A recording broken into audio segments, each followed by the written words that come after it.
কুম্ভের উদ্দেশ্যে বেরিয়ে পড়েছি। আমার সাথে সৌম্য আছে, আমাদের আলুর ভাই। আমাদের এই যাত্রায় আমাদের সাথে মেন সবারই আর কি যাকে বলে। চলো সামনে আরো দেখা যাচ্ছে গিন্নি সামনে থেকে উঠবে।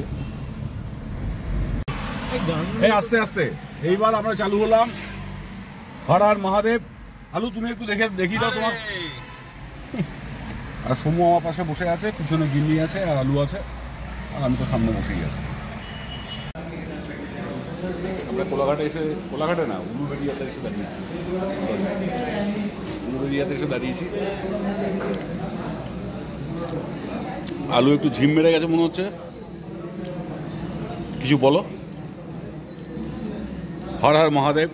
গিন্নি ঠিক আছে, রাধে রাধে রাধে রাধে, হর হর মহাদেব। ভোরবেলা এখন 5টা বাজে। আমরা রাঁচি থেকে 70 কিলোমিটার পিছনে আছি। আলুর জন্য সোয়েটার কিচ্ছু আনিনি, প্রচণ্ড ঠান্ডা লাগছে, তাই জন্য একটা সরাইখানার ভিতরে রান্নাঘরে ঢুকে বসে আছি। ভালোবেসে তুমি বলছো? তুমিই তো বলেছো সোয়েটার কিচ্ছু লাগবে না, ছেড়ে দে। আমি বলেছি তুই আনিসনি, বাচ্চা ছেলে নাকি? কেন তুই যদি আমি বললে তুই না আনতে পারিস, তাহলে তুই বললে আমি আনবো কেন? তুই তো না বলেছিলি। চা হচ্ছে আমাদের। আমরা কুরুপে এসে পৌঁছালাম। তো এখানে আমাদের একটু ফ্রেশ হওয়ার জন্য দাঁড়ালাম। এই পেট্রোল পাম্পটা আছে, পেট্রোল পাম্পটা থেকে একটু মুখ টুক ধুয়ে নিয়ে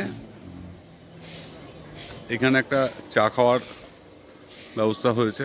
সিঙ্গাড়া ভাজছে, তো হঠাৎ করে গরম সিঙ্গাড়া আর তার সাথে চানা এটার মধ্যে তৈরি হচ্ছে।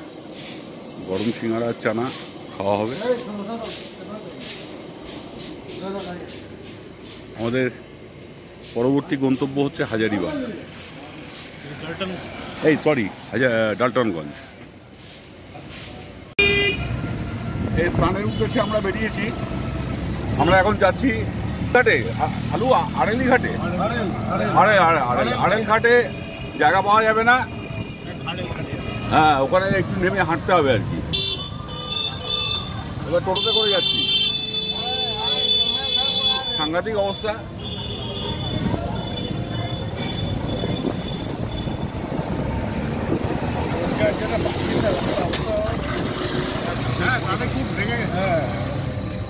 সব দরজা জানালা লক করে বসে আছে। আলু হর হর মহাদেব। জলসমুদ্রের ওপর দিয়ে হাঁটছি।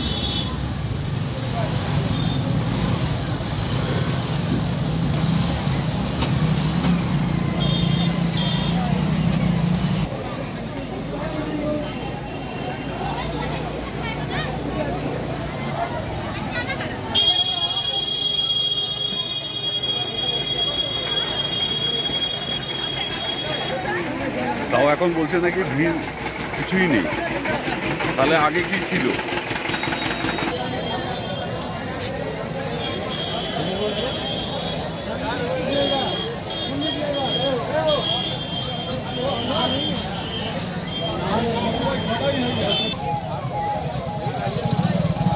আমরা এখন আড়েল ঘাটের দিকে যাচ্ছি। এই ঘাটে নৌকা পাওয়ার আশা খুবই কম।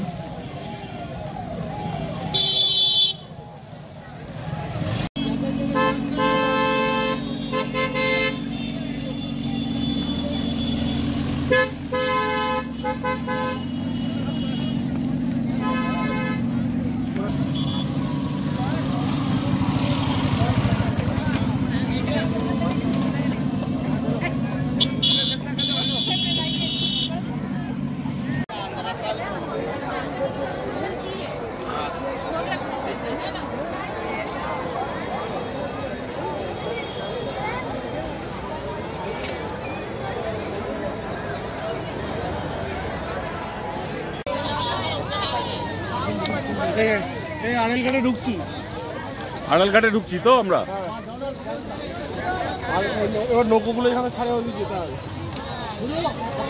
তাহলে আড়েল ঘাটে কিন্তু খুব সাবধানে হাঁটতে হবে, কিন্তু এখানে অনেক লোক, হারিয়ে না যাই আমরা।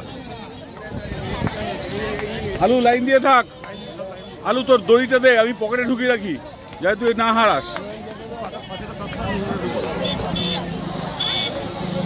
বাজে কথা বলতে খুব ভালো লাগে না?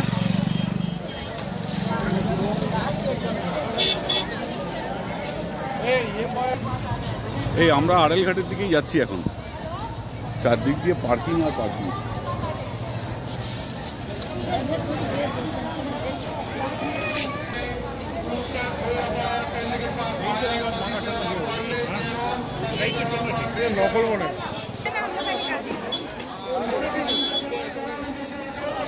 আম্বানিদের নৌকো দেখো, ওই যাচ্ছে বিরাট বড় সাইজ, দেখতে পাচ্ছ? আলু একটার উপর বস, ভালো লাগবে।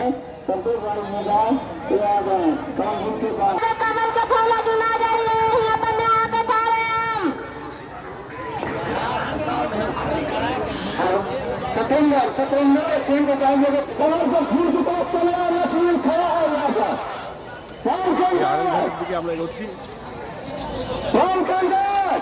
বিশাল লোক, কে বললো ভিড় কম আছে? বিশাল বিশাল।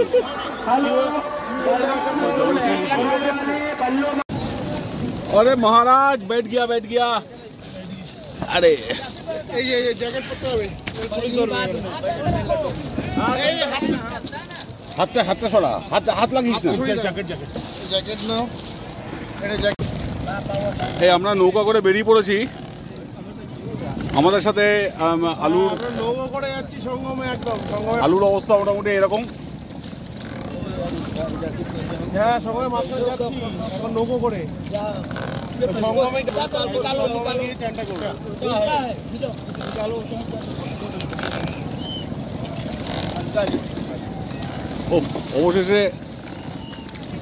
অবশেষে ও গিন্নি আবার উল্টো জ্যাকেট পড়েছে।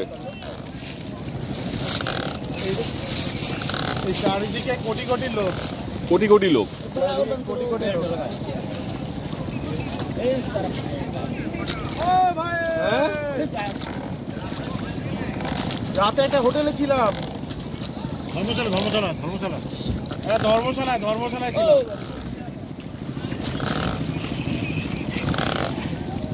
ঠিক আছে।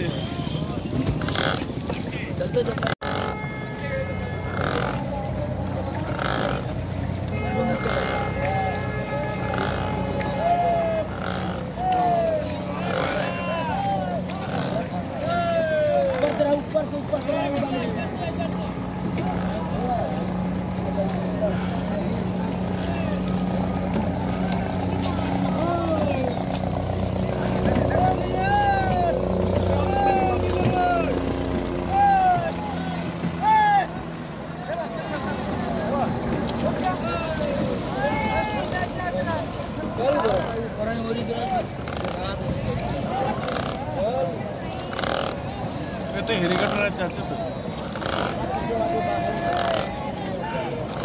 এই সঙ্গম। হর হর মহাদেব।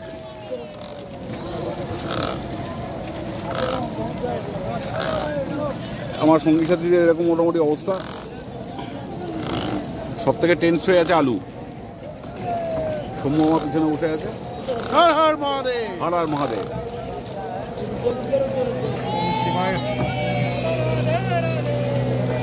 হর হর মহাদেব, হর হর মহাদেব। রাত্রেবেলা আমরা বেরিয়েছি এই ব্রিজটা ক্রস করার জন্য, মানে কুম্ভের আসল টেস্ট উপভোগ করার জন্য। তো বেলি ব্রিজটা যেটা বানানো আছে সেটা ক্রস করব আমরা। তো আমার সাথে বাকি সাঙ্গবঙ্গরাও আছে, তাদের আবার দেখতে পাচ্ছি না।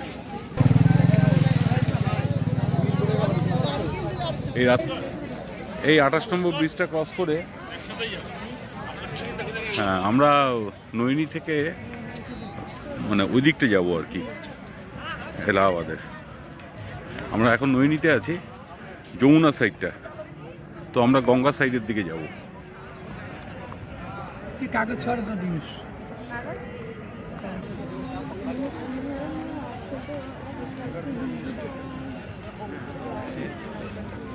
ব্রিজটা সত্যি অনেক লম্বা।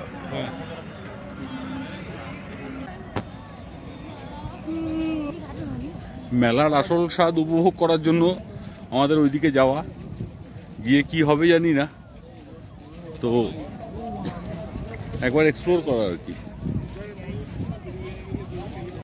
बिहार की रहने वाली आप मेला क्षेत्र में जहाँ कहीं हो संजय ग्राम सुरव हमीरपुर के रहने वाले आप মেলা মোটামুটি প্রায় ভেঙে যাওয়ার মতন পরিস্থিতি শেষের দিকে, আর একটাই বোধহয় শাহী স্নান বাকি আছে। कल्याणपुर जिला आरा बिहार की रहने वाली शोभा ग्राम कल्याणपुर जिला आरा बिहार की रहने वाली आप मेला क्षेत्र में जहाँ कहीं भी हो आप भूले भक्ति में चले जाए या जमुना भूले भक्ति में